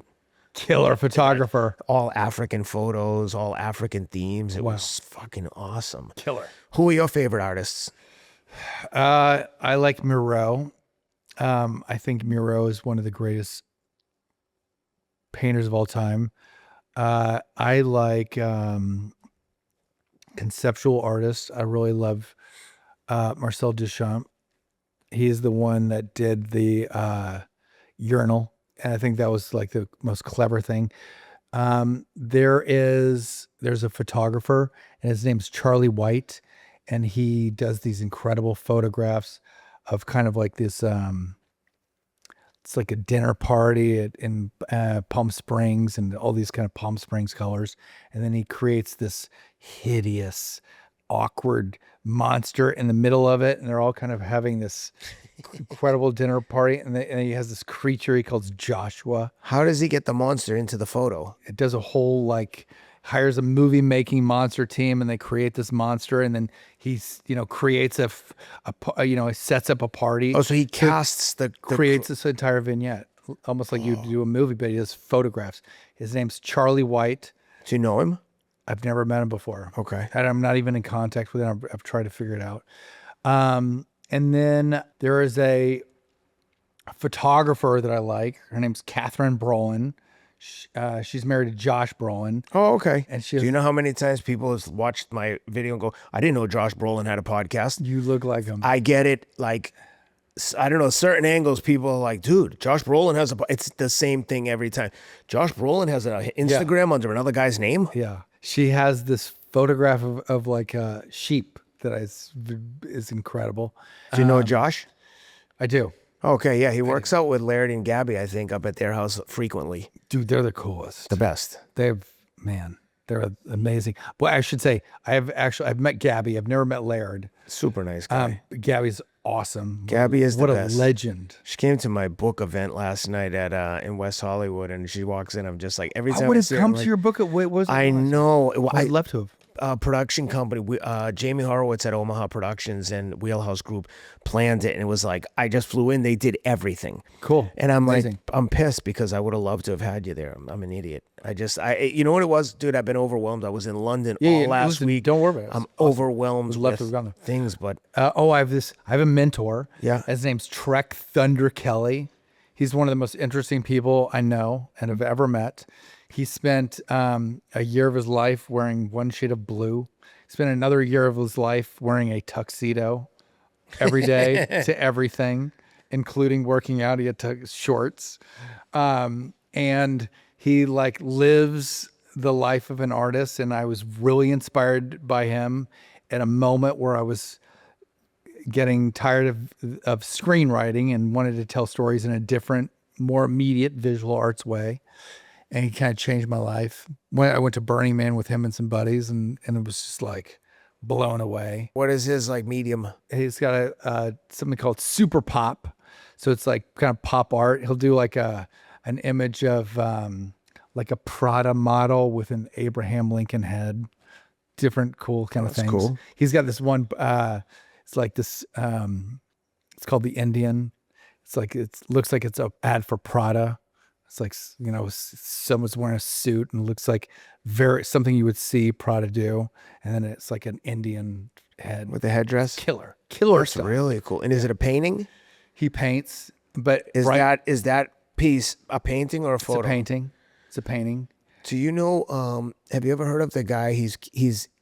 I know him because he's given artwork to Rogan. I think his name's Greg Overton. He does like American Indian art and cowboy I know. art. Yeah, I've seen Rogan hold up his paintings, and I looked him up. So cool. It's got it's got a series of like American Indians with war paint on, like all old. Like I'm assuming Rogan has a cool photos. neon piece in his background too. Oh, does he? Oh, yeah. Really cool. Yeah, I love this, Ian. Like, what compelled you to go working with neon? Dude, you know, it's And how hard is it?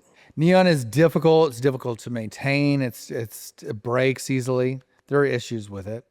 But bending, it's called bending glass. Yeah. It's not very hard. Sometimes like there are pieces in here that I've had like have to have a lot of help on. Okay. I am what you call like a multimedia artist. Yeah. I like collage. I like painting. I've never got stuck into one thing. I love artists that get kind of more and more narrow their focus. There's an artist named Sage Vaughn that is really cool that does like these amazing just paintings of flowers and butterflies and mushrooms.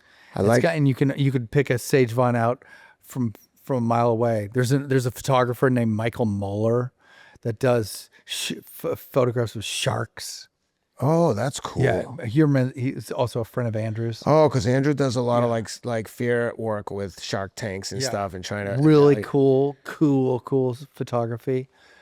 Speaking of these, the neon, you know what? As I was looking at your stuff, one thing that I would love to have for myself is I love shamrocks from Boston, Irish, like a painting like this with some green and gold themes and black with a neon green shamrock interpretation in the neon that maybe says like has some kind of like wording or something underneath it. I'm the least creative person in the world. Would you want it to be in your podcast? Yeah, like in the background or like behind me in my set where I like have this, or maybe in between the guests where it's kind of like this. Yeah, not a centerpiece, but just like in there, like cool hard work or that's what I do. Things. If you were going to have it in a podcast, I would actually recommend that I would kind of pitch you a design or something, and then I would do it on top of a painting.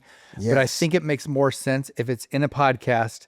To do it in LED. Yeah. There's actually something called Neon Plus. Yeah. Which is they do it with like, it looks exactly like neon. But anyway, you can you can dim it. Oh, cool. You can even change the colors. But sometimes for a podcast studio, you want to be able to dim it. Yes. The problem is when I do Zoom, like not in my podcast studio, but in my Zoom background, I have digital images behind me. The problem is when people film with camera, like when I used to record a podcast about fighting that Rob Moore produced called The Fight with Teddy Alice, we would record. with the better the camera got, the more the images flickered. Oh yeah. Dude, it would drive me crazy because I'm like, I want the images. Like I would change the images based on the fighters. So I'd put the fighter's image there and they'd be like, dude, is that a picture of me? And I'd be like, that's the wall of fame. When you win a title, you get your picture up here, even though it's just for the episode. Yeah, awesome. But yeah, man, I've got a bunch of ideas. We're gonna jam on a bunch of stuff. I love it. I love to buy art and have things from people I know. Like I would rather have a painting from you than a like super famous artist that I don't know. Like there's no story there. Yeah, I bought this. Like anyone could have bought it. It's for sale. I want stuff that you can't get. This is mine. You know, like I think it's cool to have an adventure tied to the piece. Yeah. Or like the point is you have a story. Yeah. That's the whole, I mean, I come from screenwriting and writing and stuff. I want everything to have a story. I love it. And it's like the point is there's a story. And it's not, I think the least interesting story is, oh, the artist worked with green because they had this one thing, the green. I think what is a great story is like, dude, I went out there and we had a great time and this happened. Yes. Yeah. One of the great times of my life is I have a buddy and he started a company called Tom's Shoes. That's what I was going to ask you next. Talk about your collabs. Let's start with Tom's. Oh, this was the greatest collaboration of my life. He created Tom's Shoes, and a big part of that was they would donate shoes to kids all over the world. And so for a while, they would send me all over Asia. I went to like a bunch of different countries in Asia, and I would have these art shows. So I would bring these big loose, like behind me are these big loose canvases. I would bring these big loose canvases and unroll them and have these kind of big art shows. And we would actually cut up the painting, and I'd give everyone their own little painting, and they would frame these little pieces. I gotcha.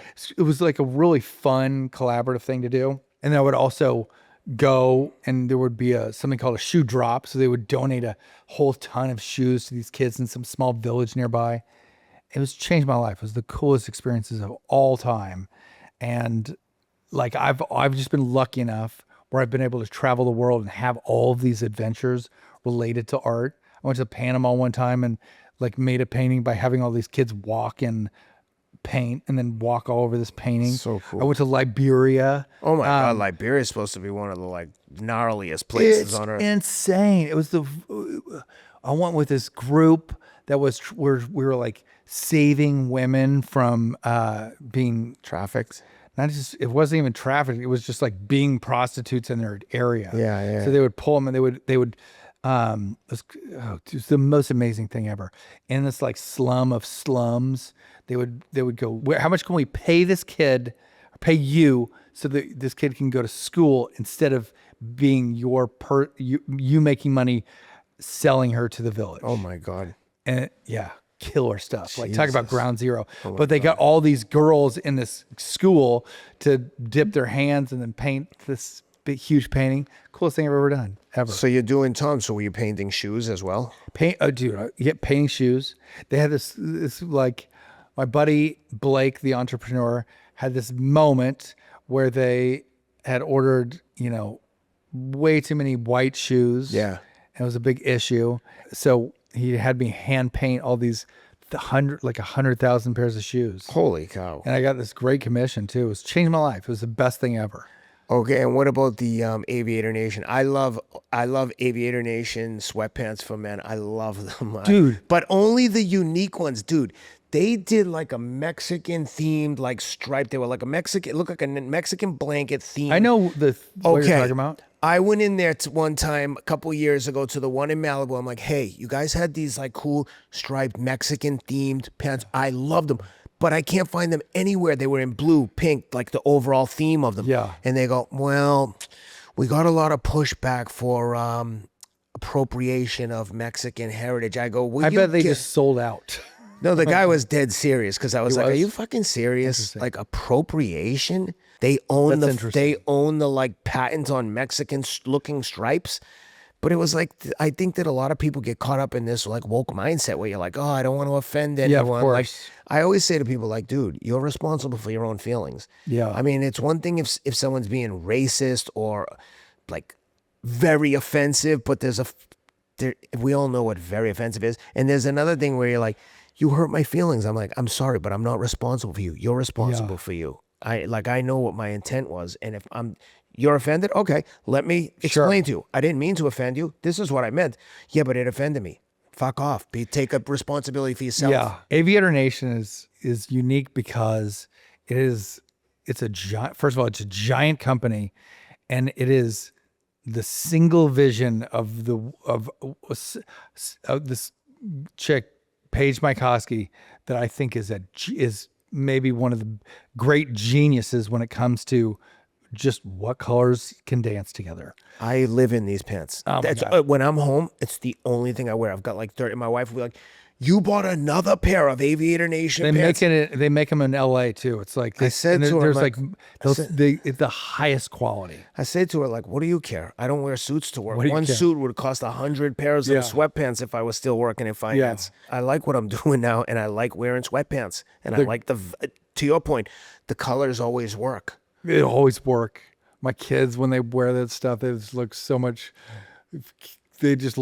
cooler than when they don't. I mean, So how'd you link with them to do the collab? one of the best things I've ever done. It's something that's always worked for me is I've always invested in relationships. Yes. I let this brother or sister live on my couch for a while, and it has been the gift that keeps on giving. So I have this relationship with both of them. And Aviator Nation really never does collabs. They might create a line that's sort of influenced by a band or something. Yeah. But creatively, she in no way dilutes her image. But they did this one single that I know of, collab, and they asked some artist to throw and splatter paint on thousands and thousands of shirts and sweatpants in this warehouse, and it was one of the coolest collabs I've ever. Oh, so you were one of a few artists that were involved. One of only a few artists. Okay. And it killed. They sold out instantly. Do you get the hookup there? Does she send you whatever you asked for? I have a discount that is one of the most valuable things I have in life. Hell yeah. Yeah. You know who I see decked out in Aviator Nation all the time? That's one of I say one of my friends. I've like only met him a handful of times in person, but we have a really good relationship in Texas. Reggie Miller, the basketball player. Oh, cool. He wrote a sick blurb for my book. Like, I met him. He's an insanely good mountain bike rider, like a competitive racer. And I would be running in the trails at the top of Palisades, and he lived in Malibu, right on the other side of the mountain. As the crow flies, we were close, but to drive would be fucking 2 hours. Yeah. But I'd be running up there, he'd be mountain biking, and going up those hills, you're going the same pace, like a mountain bike, and he would be out there, and a few days in a row, he's riding next to me. I'm like, hey, what's up, champ?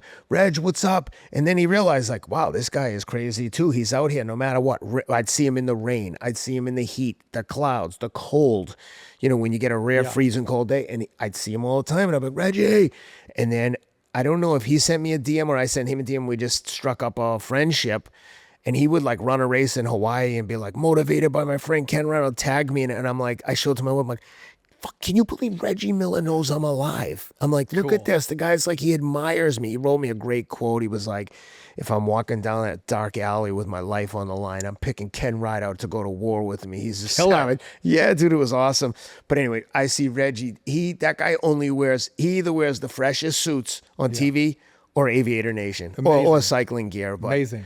I just love when people like are loyal to a brand and they're like, Adam Sandler he like Sandman. Yeah, he loves the stuff too. Dude, it's the best. She's a genius. I mean, like, I love it. I went to She really is. I went to her wedding. She got married to her best friend, this other cool chick. Yeah.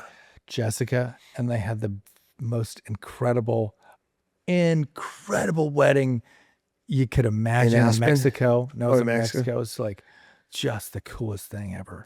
I used to ride my bike like a ton when I lived here, and I'd be riding on that on PCH on the road right next to the ocean, like parallel to right before you get to Palisades. There's that road where all the nice houses are along the ocean, and Sandler had a place there. So when I would be riding with like my buddy Rob Moore, and we'd ride through, and I go, oh, there's Sandler's house, and every time as a joke when we ride by, I'd be like, Sandman. And then he'd be out there playing basketball. And like, I wouldn't say we're friends, but every time he saw him, he's like, hey, what's up? Because I saw him one time in the Village in the Palisades, and I had a t-shirt on it just said Boston. It was just kind of generic from the marathon. And he's like, here's a Boston guy right here. I can tell right now he's a troublemaker. And we just like kind of bullshitted, hit it off. My wife was there, and that's Great. Sandler though. Sandler, if you meet him, like you would never know he's famous. There's no security, there's no bullshit. He's just like a man of the people. Yeah. And I love everything about him. He's one of the nicest guys. Have you met him? I have. He's so awesome. Does Yeah, he he's collect your art? Is he what? Does he buy your art? No, I don't know him that well. Come on, Sandman. I think he'd dig it. I think he would dig it. Of course he would. He hasn't been here. I've only met him once, and I was blown away by how cool he was. Super cool. So blown away. So tell me do you talk about your recovery activities and your meetings and stuff? Is that something you talk about, hosting meetings here? Yeah, I host recovering meetings here. Yeah, I'm be an epic very place. open about Okay. that. I'm in Tell me about recovery, and I work a program. It's the appropriate thing to say is I work a program, and it's a 12-step program, and it is the best thing it's like the best part of my life. I feel it. If I'm working this program, which is being of service and is doing kind of personal inventory, I think that's the big thing, kind of holding yourself accountable, looking for ways that I can improve as opposed to looking for reasons I've been wronged, looking for different things that I can forgive as opposed to harping on different resentments that I need to nurse. Yeah. My life is way better. I have an incredible relationship with my wife. And I think a lot of it is because I spend a lot of time working on myself. And part of that is a daily encouragement that I'm not trying to find fault in her. I'm trying to find fault in me because I can fix that. Yes. That's where everything stems from. When I have an argument with my wife, even though I get angry, I might lash out. I eventually come back to, what am I doing to warrant this behavior? What am I doing? Even if it's like self-serving, like what am I doing that makes her treat me like this? Because at the end of the day, if you don't like someone the way someone's treating you, you have to evaluate why. You have to analyze why are they doing this? What is it about me? And it may be they're just a jerk, but I know my wife long enough to know she's not a jerk. So I have to question, what am I doing? And eventually, when you accept responsibility for everything in your life, good and bad, you can usually figure out exactly where the problem is originating from. You can make changes. You can make improvements. You can actually make an improvement. 100%. The idea, I can't get my wife to say sorry when she doesn't want to say sorry. I can't get her to decide that I'm correct about something. I just can't. How proud is she of you now that you living the life that you're living versus the life you were living? Oh, she's my biggest cheerleader. She's also in her own right such a badass. She started this company called The Fresh Test. She used to sell medical devices, and that was a great gig. And she spent a lot of time in the OBGYN rooms. She realized that there's a drink that every pregnant woman drinks, and it determines if they have something called gestational diabetes, and they all hate it.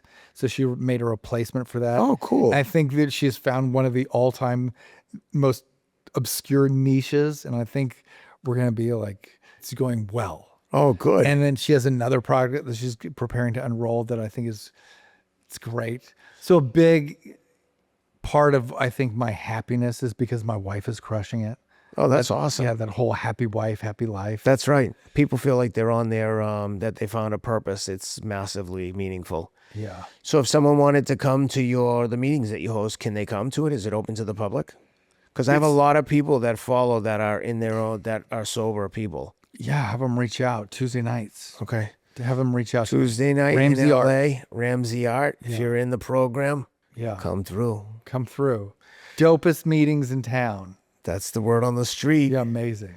What am I missing? What else do I need to know about you before we say goodbye? Because I feel like I could talk to you forever about so many different topics. Yeah, this is a real jam. I'm having a ball.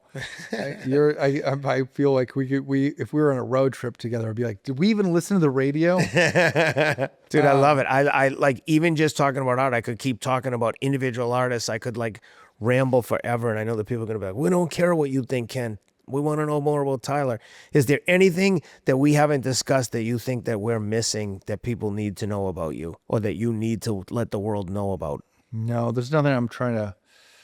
I feel like the answer is there's a ton. But Yeah. there's nothing I feel it's like, I think we'll get to that eventually. I'm excited to interview you for my podcast. Hell yeah, man. I'm excited to do it. And I'm also excited to jam with you offline about some commissions and some pieces that I can proudly display in my house and on the podcast, because now that I know you, like, I love knowing interesting people. I love knowing clothes designers.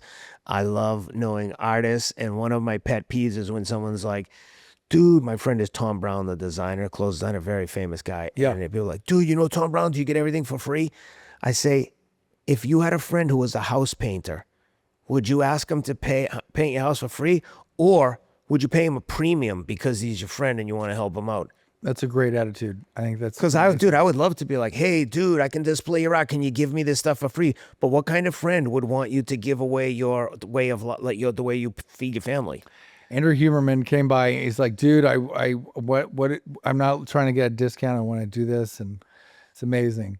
I do love the discount that I have been offered from Aviator Nation. That's a different thing. No. But I think that what you're like, if someone is an artist, if someone is, especially anyone that has a small business, an entrepreneur that's just starting out, you're like, I think it's so important to be like, dude, I'm excited to be a customer. I'm excited to support what you're doing. Well, it's like friends are like, send me a signed copy of your book. I'm like, absolutely. Do me a favor, buy a copy right now and send me a screenshot of the review, and I'll send it to you. Not because I want you to spend money, but because I want to, which, by the way, I just found out on the way over here that I'm a national best-selling author. Yeah, dude. Just found out like 1 hour ago. So I made the like USA Today like bestsellers list after 1 week. But like, dude, I'm trying to like sell books. I like it, a $30 book or $23 book ain't gonna break the bank, and I need your support. I don't need you to like I give you all the signed books you want, but can you buy one? Yeah. So that's how I feel about artists. Like, dude, support the cause. Like, as an artist, I'd be like, yeah, this guy bought a piece of art, couple pieces of art. Hey, thank you. Here's something else for your office. Sure. You know what I mean? Things like that. Do you know an artist called Eric Hayes? Married to the great Rosie Perez, Haze. I know Rosie Perez. Oh yeah, you've brought did I this tell guy you up. about- I looked him up. Yeah, He designed the logo for the album cover for Public Enemy. He did the Beastie Boys "Check Your Head" in that block script, and he's done he's an incredible painter and getting into fine art. And he had his interpretation of a crown. It's big, broad strokes in graffiti style.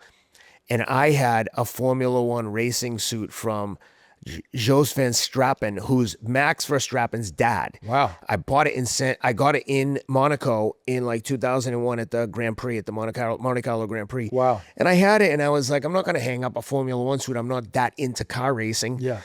But Hayes is. And I go, hey, I have this signed suit from this famous driver. I'll trade you this for a canvas. And he's like, put it in the mail, you're done. And he sent me this painting that I think they probably sell for 20, 30, 50 grand. Like, I've seen him sell $250,000 paintings, so a friend of mine.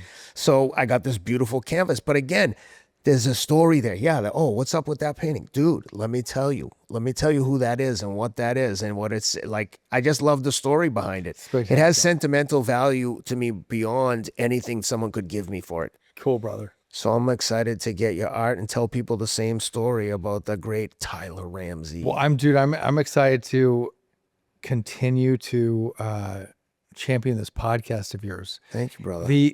I'm pumped about it, and you have the A team behind you. Oh, hell yeah. Like, you had Huberman's team help set it up. They produce it. They're producing it. That's the A team. A team in terms of producers, A team in terms of quality human beings.